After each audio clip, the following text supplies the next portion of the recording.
평안이 든든히 서가는 역사 있기를 주 이름으로 축원드립니다. 아멘. 평안이 와야 되고 든든히 와야 되고 서가야 되고 그 주를 경외함과 성령의 이르로 위로로 진행했다고 말씀하고 있다는 것입니다. 성령의 위로, 오늘 성령의 위로가 넘치는 역사 있기를 주 이름으로 축원드립니다. 할렐루야. 성령의 위로하심이 있어야 될 줄 믿습니다. 오늘 본문의 제목은 든든히 서가라는 것입니다. 사도행전 31절 말씀을 본문 함께 은은하기로 합니다. 말씀에 따라서요. 든든히 서가고, 우리 순복음 추수교회도 든든히 서가는 역사 있기를 주 이름으로 축원드립니다. 어린이 아이가 태어나 자랄 때 건강하게 잘 자라면 온 가족이 기쁨이 되고 행복이 되는 것입니다. 그래서 계속 아이가 아프고 제대로 성장하지 못하고 부모에게 큰 걱정거리가 되고 그 가정 가운데 웃음이 꽃이 사라지게 되는 것입니다. 그래서 아이가 태어나서 잘 자라는 것은 그 가정의 행복이요 은혜라는 사실을 믿으시기를 주 이름으로 축원드립니다. 그런데 아이가 자라는 것보다 중요한 것이 우리의 영적인 성장입니다. 예수를 믿는다는 것은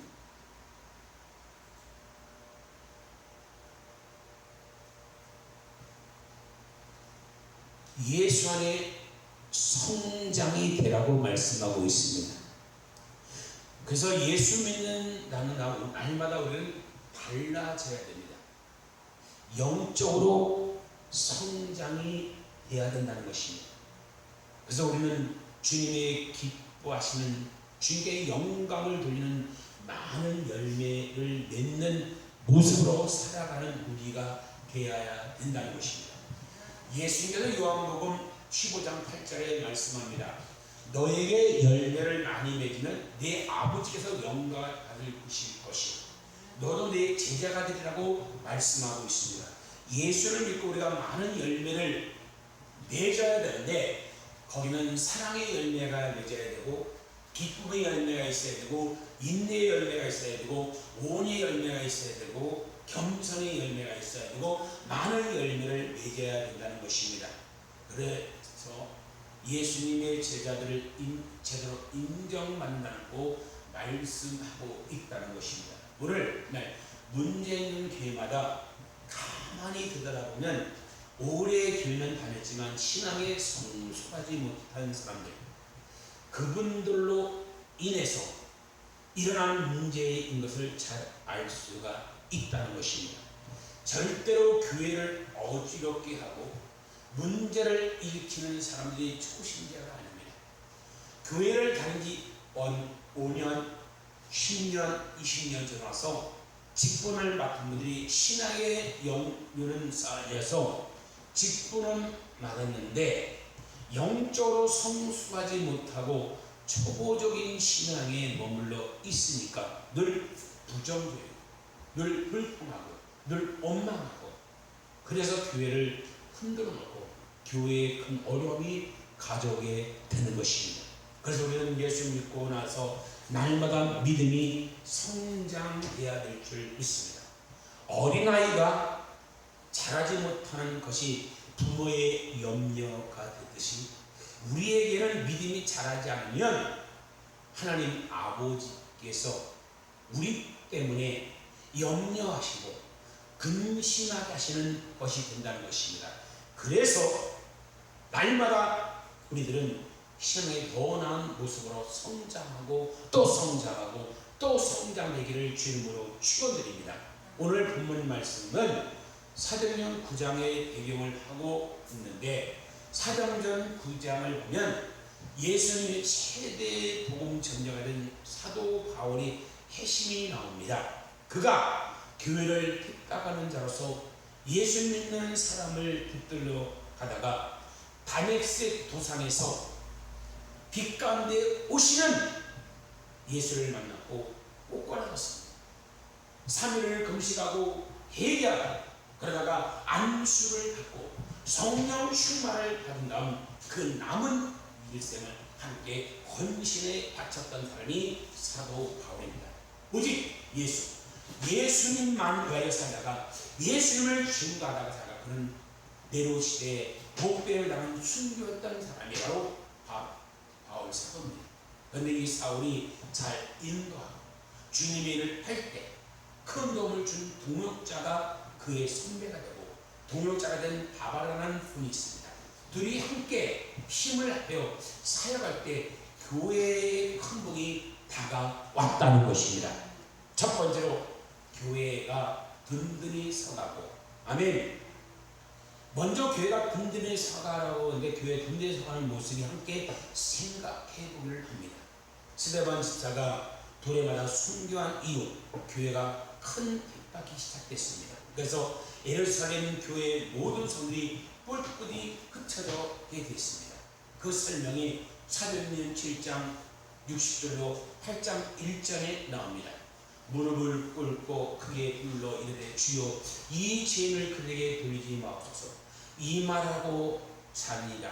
사울은 그가 죽인 방을 마땅히 여겼다. 그날에 예루살렘 교회에 큰 박해가 있어 사도에는 유대와 사마리아 모든 땅으로 흩어진지라고 말씀하고 있습니다. 그러니까 사도들만 남고 예수 믿는 사람들은 뿔뿔이 흩어져 유대로 사마리아 뿔뿔이 흩어져 핍박이 왔기 때문에 큰 혼란과 핍박이 다가오게 된 것입니다. 그러나 우리가 잊지 말아야 할 것은 예수를 믿는 자에게는 다가오는 고난은 하나님의 축복을 주기 위해서 우리에게 주는 선물이라는 사실을 믿으시기를 주님으로 축원드립니다. 고난은 축복의 도구입니다. 축복의 전주국이라는 사실을 믿으시길 바랍니다. 그러므로 우리가 환난을 당할 때, 핍박이 다가올 때, 문제를 만날 때 낙심하고 좌절하고 주저하는 것이 아니라 고난 이후에 다가올 놀라운 축복을 바라고 믿음으로 나가는 여러분 모두가 되기를 주님으로 축원합니다. 사도행전 8장 4절에 말씀합니다. 그 흩어진 사람들이 두루다니며 복음의 말씀을 전하였으니 저들이 뿔뿔이 흩어지며 그들이 기도하고 하나님 앞에 무엇이 잘못되는가를 생각하게 된 것입니다. 왜 우리에게 큰 환난과 핍박이 다가왔을까? 그때 저들이 주의 말씀을 기억하게 되었다는 것입니다. 주님께서는 순사하신 전에 주신 그 말씀을 우리가 지켜 행하지 않아서 이런 환난과 핍박이 다가왔거나 사도행전 1장 8절 말씀을 떠올랐다는 것입니다. 오직 성령이 너에게 임하시니 너희가 권능을 예루살렘과 온 유대와 사마리아와 땅끝까지 내 증인이 되리라 하시니까 이 말씀이 기억이 난 것입니다. 분명히 성령을 받고 권능을 받으면 복음의 증인되었어 예루살렘과 온 유다와 사마리아와 땅끝까지 이르러 사명을 감당해야 되는데 그들은 예루살렘에 열과 출사하니 하고 오늘은 이 집에 내일은 저 집에 내일은 들어가며 예배드리고 맛있는 음식을 해먹고 여기가 좋다 여기가 천국이다 그들만의 잔치를 벌였기 때문에 하나님께서 아니 이제는 너에게는 준 사명을 감당하라. 그래서 환난이라는 도구를 통하여 흩어진 것이라는 사실을 믿으시길 바랍니다. 흩어짐으로 말미암아 저들은 뿔뿔이 흩어져 복을 잡으면서 사도행전 1장 8절의 말씀이 이루어지기 시작합니다. 예루살렘에서 온 유대에서 사마리아에서 땅끝까지 복음을 증거했습니다. 우리나라 대한민국 복음이 들어온 지가 136년이 됐습니다. 1000만 이상이 넘는 크리스찬이 있는 선교 대국이 된 것입니다. 그 자리에 머물렀다면 오늘날 이렇게 전 세계의 복음이 증거되지 않았을 것입니다. 그래서 환난을 끊는 것입니다. 이 같은 큰 부흥을 가져오게 된다는 것을 잊지 마시기를 주님으로 축원드립니다. 그 결과 많은 하나님 일꾼 나오게 되는데 대표적인 일꾼이 사울과 바나바입니다. 사울의 원래 이름이 둘입니다. 사울하고 바울입니다. 근데 그가 하나님 이름을 본적으로 하면서 그 이름이 바울로 바꿨습니다. 사울은 큰 자란 뜻이고 바울은 작은 자란 뜻입니다. 본래 이제 내가 작은 자로서 주님만이 높이겠다 하는 마음으로 바울이라는 이름을 쓰게 되고 둘이 힘을 합하여 할 때 교회가 든든히 세워지고 교회가 부흥되는 것입니다. 사도행전 9장 31절 말씀은 그리하여 여천재입니다. 그리하여 온 유대와 갈릴리와 사마리아 교회가 평안하여 든든히 살아가라고 말씀합니다. 여기 그리하여 교회가 평안히 임한 것입니다. 어떤 경우에도 교회 내에 분열과 다툼과 분쟁이 있어서는 안 된다는 것입니다.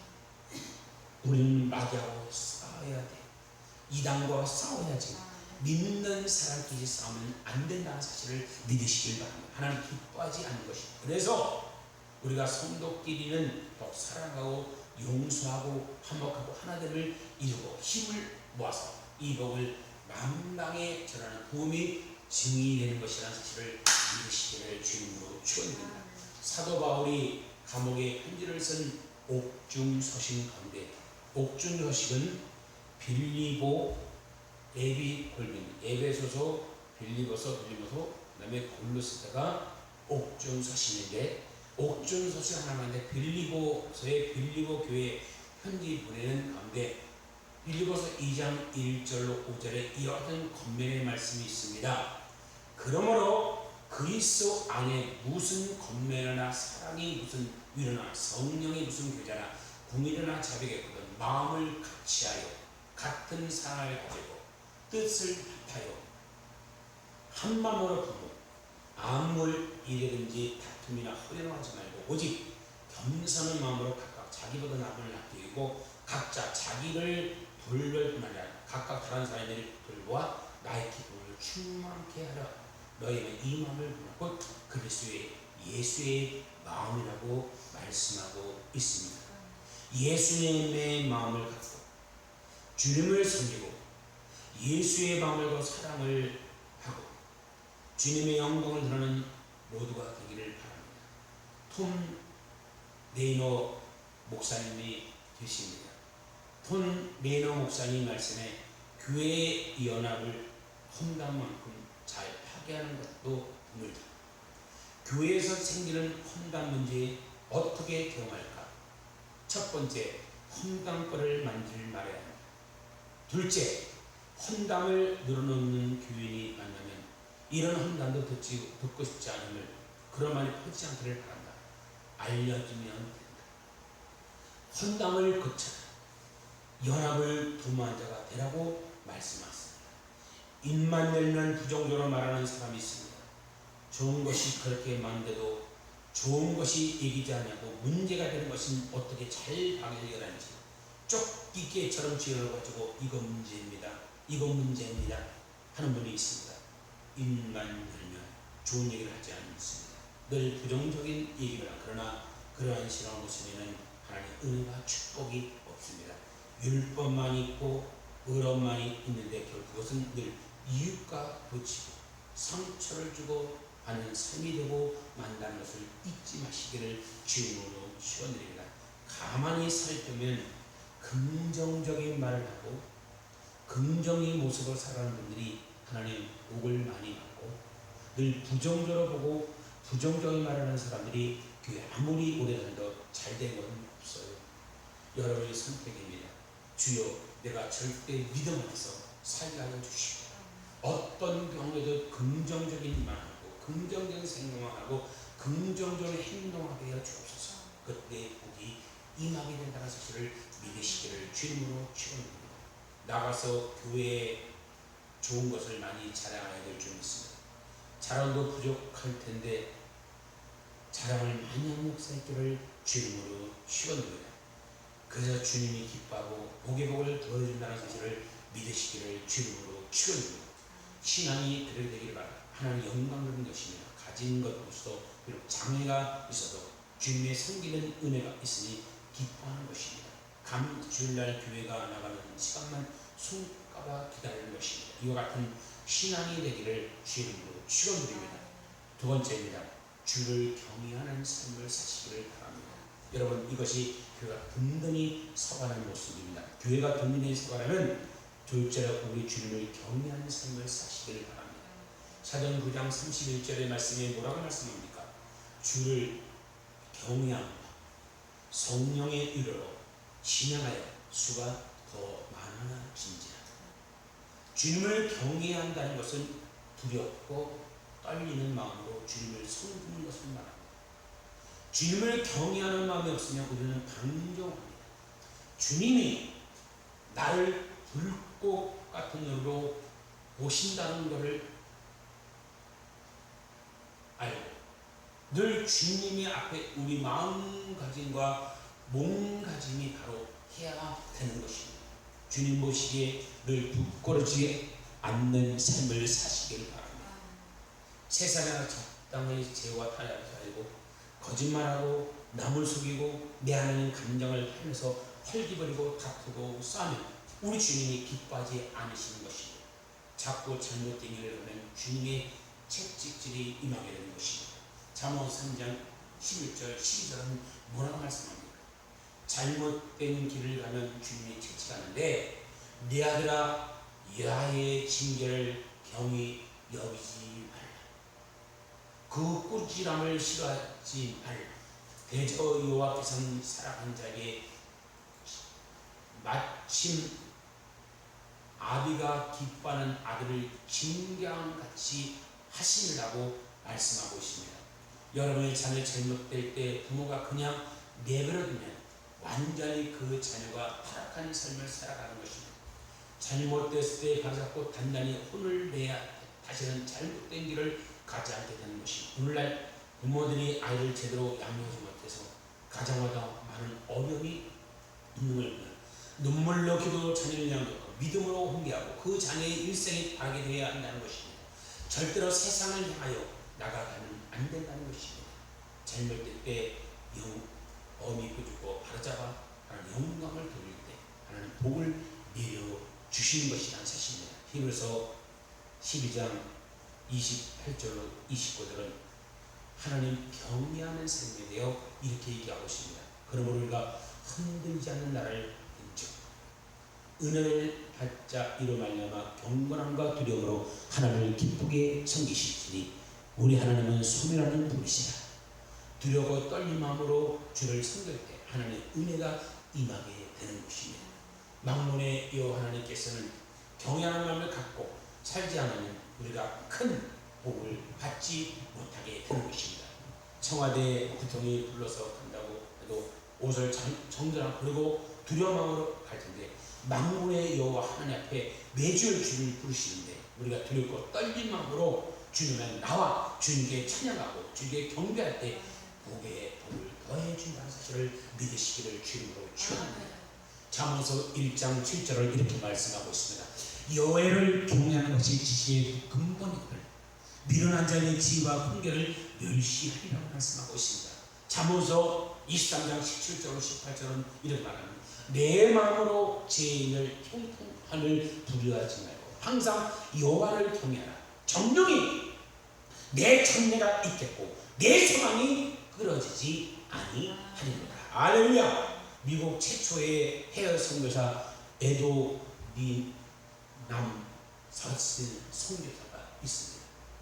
허디슨 테일러, 엘리안 키와 함께 근대 선교의 3대 아버지라 불리는 그분은 목사의 아들로 태어나 잠시 당하는 삶을 살다가 그 친구가 갑자기 죽음을 당하는 걸 보면서 회개하고 신학교를 가서 주의 종이 되었습니다. 영국 선교사에 쓴 선교 대한 책을 읽는 가운데 감동이 왔습니다.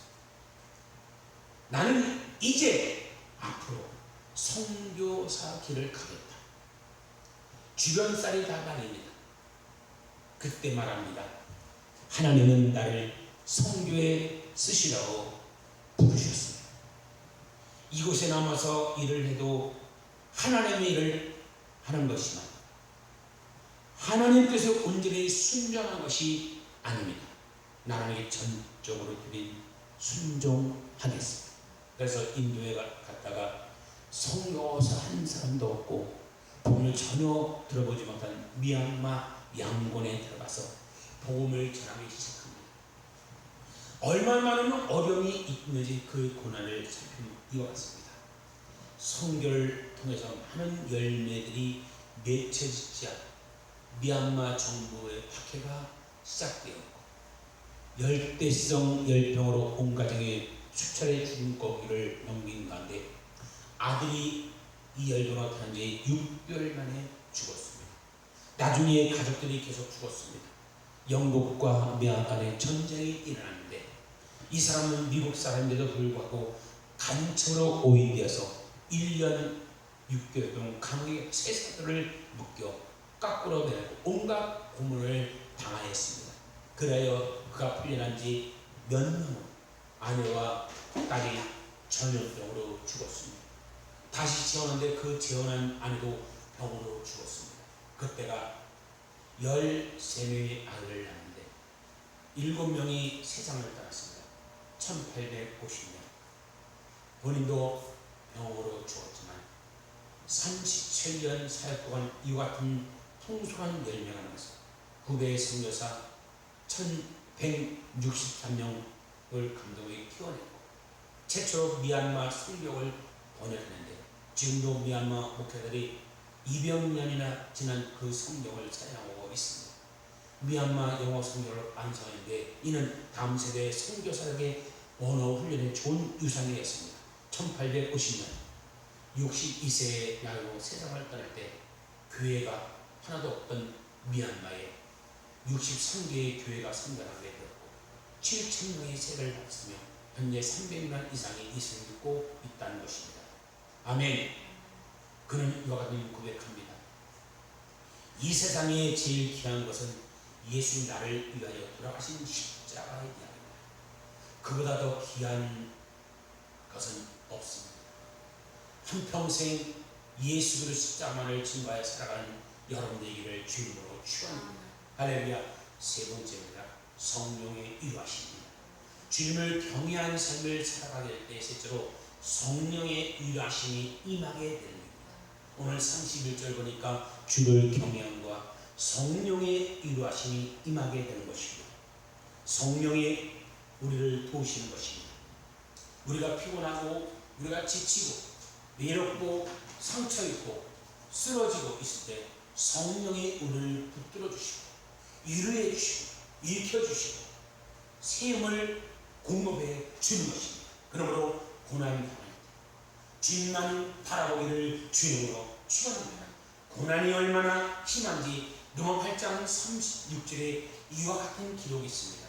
기록되면 우리가 종일 주를 위하여 죽음을 당하게 되며 도살에 당하는 양같이 역을 받았다 함과 같습니다. 성령이 도셔서 37절까지 그러나 이 모든 일에 우리를 살아가시니 이로 말미암아 우리가 넉넉히 이겨내리라. 넉넉히 이깁니다. 찌짜리 이기는 게 아니라 넉넉히 이긴다는 사실을 믿으시길 바랍니다.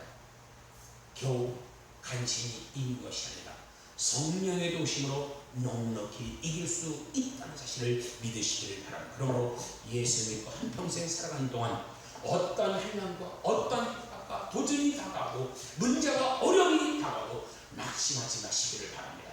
포기하지 마시기를 바랍니다. 뒤로 물러가지 마시기를 바랍니다. 성령의 도우심으로 성령의 인도하심으로 모든 어려움을 극복하고 승리하는 이 코로나를 이기는 여러분 되시기를 주님으로 축원합니다. 축원합니다. 할렐루야. 우리가 성령의 위대하심을 경험할 때 교회는 통일하고 오는 것입니다. 사도행전 11장 21절은 이와 같은 설명이 납니다. 주의 손이 그들과 함께 하시며 수많은 사람이 믿고 주께 돌아오더라. 할렐루야. 또 24절에 바나바는 착한 사람이요 성령의 믿음에 충만한 사람이라. 이와 큰 무리가 주께 더하여 지시리라. 할렐루야. 성령 충만은 상하시기를 주님으로 축원드립니다.